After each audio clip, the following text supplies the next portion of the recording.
it's Kim and we are making spaghetti in the Instant Pot today. So I have a pound of mostly frozen ground beef. I took it out this morning instead of last night. So to start, you just put it on sauté and toss in the meat. Browning meat from frozen is just fine to do. It takes some time, but you're definitely going to want to brown the meat before turning on the Instant Pot. So you can do this in your pan or in the Instant Pot if you want to save on dishes.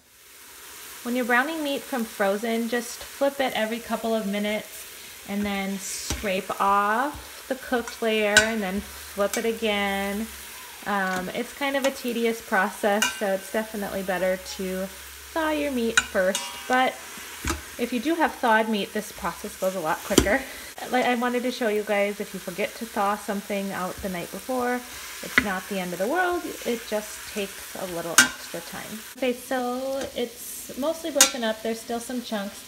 I did just want to show you guys, if some starts burning at the bottom, it's not the end of the world. I just left for a couple minutes too long to throw in a load of wash, and some of it burned to the bottom, but it's not a big deal. When I stir it up, it will break up off of the bottom. Before you turn on the pot, to pressurize it, you do want to make sure none of the chunks are stuck at the bottom though, so give it a good scrape. Okay, so it's all nice and browned. I'm going to drain it now, so I just take a regular lid and I'm going to turn it off.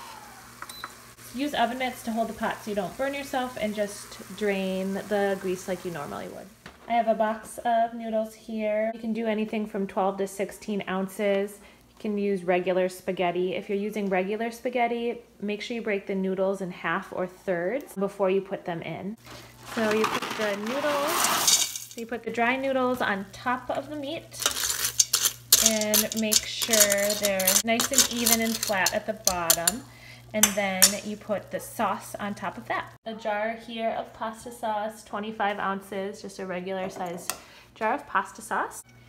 So you pour that evenly over the noodles. And then you use the same jar and do 1.5 jars of water.